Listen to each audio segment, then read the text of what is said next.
All right, so let's talk about, we talked about network marketing. We understand why the timing is so amazing right now, why this crisis has created this huge opportunity for us. Now, let's talk about why travel. I mean, there's other companies that sell other products. Why is it travel?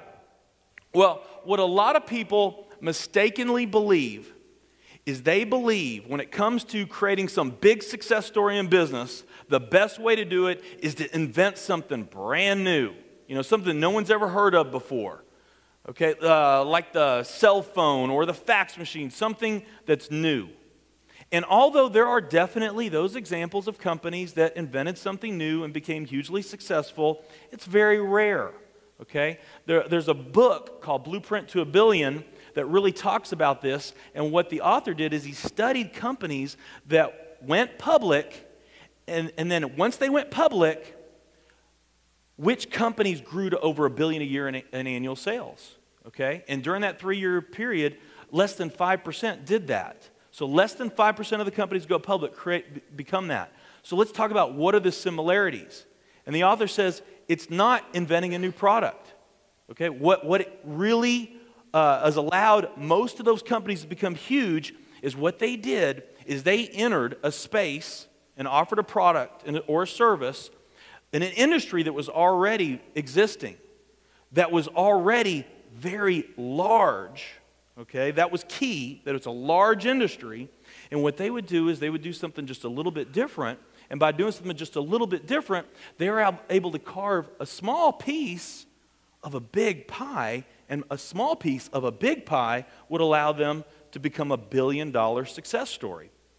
And a lot of you know my favorite example of this is Starbucks. Okay, Starbucks is a great example. Did Starbucks invent coffee? It's kind of a crazy question, right? No, they didn't invent coffee. Coffee's been around for quite a while. And you can buy coffee just about everywhere, right? Coffee is a massive industry around the world. $100 billion a year is spent on coffee. It's a massive industry. Was Starbucks successful? What did they do? They did something just a little bit different. And by doing something just a little bit different, they carved out 8% of that pie. Pretty significant piece. Starbucks today does over $8 billion a year in sales. Now let's compare the coffee industry. Again, a key to this, remember, is that you have a large industry, coffee, large industry, $100 billion.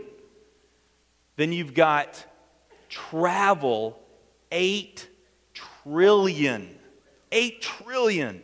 Travel is 80 times the size of the coffee industry. Okay, much, much different. Now, something that is really key to this on why travel is understanding something that you hear us talk a lot about, and a lot of you could probably recite some of this information in your sleep, and that is the baby boomers. Understanding the baby boomers. Yes, that was that group of babies where we had a huge surge in births earlier in the century, from 1946 to 1964. 46 marked the time where a lot of people had come back. They had been away for years, come back from a war. They hadn't seen their loved ones in a while. They celebrated. They had a bunch of babies. Okay, huge surge of births. That had continued till 1964. What marked the end of that? The invention of the birth control pill. Okay, so we all know that, right? That huge surge of births. Okay, created a big group of consumers. Well, Harry S. Dent, who's probably the most respected economic forecasters out there, what Dent talks about is he said, in order to really understand this baby boom generation, you got to understand more than those that were born between that time period. You also have to understand immigration, because it also depends on how people immigrate. And in 1990, there was a huge surge of immigration into this country. The average immigrant immigrates at age 30. We look at spending patterns of Americans, the peak spending, us as consumers, we spend the very most at age 46. Okay, so we graduate from high school, or we get our car, we go to college, we do our things, we're spending more, we get a house, we get another house, Okay, then our kids grow up, and then we put them through college. And so we spend up until about age 46. And then after 46, that's when we start to spend less. We go on the decline as far as spending. Okay, well, if you look at this big group of consumers from 46 to 64, okay, this group of babies, okay, and then you couple that with the immigrants that immigrated in 1990, this massive surge of immigration, average age of 30, you graph all of that, and you look at this group of consumers. This group of consumers is 4 times greater than any prior generation. There's never been a bigger group of consumers to market products to. They're less than 25% of the population, but they do over 50% of all the spending. Well, the peak of the peak of the peak of this group of consumers, when you look at the peak spending of 46 of that group, the peak of the peak of the peak is right now. Right now. Okay, before you applaud, let me give you some more information. Because what does that mean if it's the peak? What happens after the peak? Decline. Okay, that's why Dent calls this the end of consumerism. This marks the end of consumerism. Let me tell you, for most businesses, this is bad news. Now, Dent does go on to explain how there's a couple industries that are products and services where consumers actually, after age 46, spend more money on, not less. They actually spend more. Would you be interested to know which those are? Okay? The first one he talks about is healthcare. That's kind of obvious, right? And then the other is leisure travel. Okay? So for both of those industries, healthcare and leisure travel, after age 46, okay, you're going into your peak spending years. That means that spending for this group is going to continue. We're just now entering those peak spending years, and that growth is going to continue over the next 18 to 20 years. Okay, can you say cha-ching? So this is fantastic news for healthcare and leisure travel. And so if you are looking for that right network marketing company and you want to capitalize on the biggest trend in history, the biggest generation of consumers that you could market products to, no bigger one to market products to, then you're trying to find a network marketing company, you've got a couple different products that you can choose from.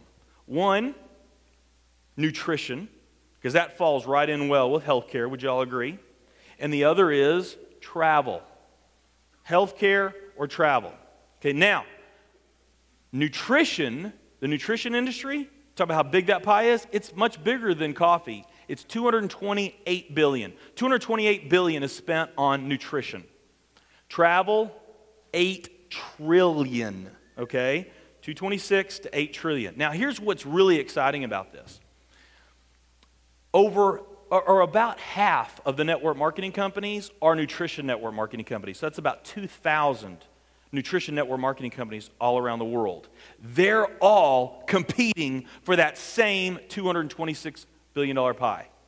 Okay, so 228 billion. So 228 billion, if all companies in each industry, the 228 nutrition, the 8 trillion travel, if all companies in the nutrition industry were the same size and all travel companies in the travel industry were the same size, there would be room for $228 billion nutrition network marketing companies. That's how much room there would be in that industry.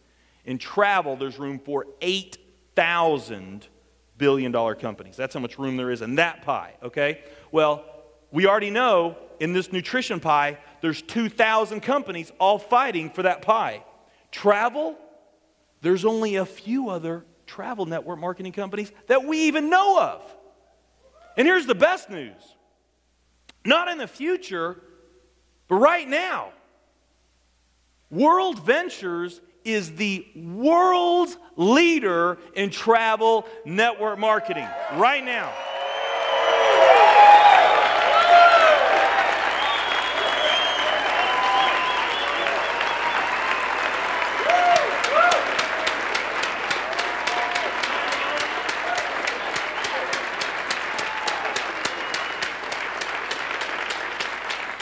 there's another aspect of travel that's really important that you understand, especially if you're new to network marketing. The most important dynamic that allows network marketing to be the powerful vehicle that it is, because we all know that it's the power of the duplication. That's what creates the magic. That's how the social networking companies are growing so fast, and that's why network marketing is such a powerful distribution model. It's all in the duplication, okay? Prepaid Legal, they do about $500 million a year in sales. They're publicly traded, New York Stock Exchange listed network marketing company. They've been around for over 30 years. Well, recently they did a study that it was very, very revealing. And what they did is they said, okay, of the sales that we do today, who's making those sales? And what they found, of the sales that they do today, 70 to 80% of the sales that they do today come from their sales reps that have been with the company for 12 months or less. And they have sales reps that have been with the company for over 30 years. But 70 to 80% of the sales that they're doing are from the sales reps that have been with the company for 12 months or less. We have a saying in this business, and that is, new blood is the lifeblood. Okay? This business is all about the new people going out there and introducing new people and making new sales. That's what it's about. And the more complex and the more complicated your story is, or the more difficult your product is to explain, okay, when you have to have more technical knowledge or know the science or the formulas behind different products, the harder it is for you to explain, the slower it's going to duplicate. I mean, that's a pretty simple concept, right? The easier it is to talk about, the faster it will duplicate. And the thing that slows network marketing companies down from growing more than anything else is the apprehension that a brand new person has. Most people get into network marketing, they don't have a sales background, they don't have sales skills, they just are looking to create an additional source of income. So it's really a referring business more than it is a selling business. So when you're going out there and referring, okay, and you're talking to friends and family about getting involved in a business, for a lot of new people, that's an uncomfortable thing to do. They've never done that before. Well, travel doesn't eliminate that, but it does bring down the walls big time. So that person that in another company with a different product might have not ever been able to get up the nerve to go talk to that neighbor about that product, the fact that it's travel, it's a lot easier for them to go do that. And when they do go talk to that neighbor, simply because it's travel, that neighbor is much more receptive to it and much more interested. And what does this do? This only builds more confidence in that new person, and it really facilitates the duplication, so your odds of success are much greater as well in a travel company. Okay, so it's really exciting. There are so many other reasons why travel is the ultimate product to market in network marketing. Okay, too many for me to explain in this session, but I think we've done a pretty good job here.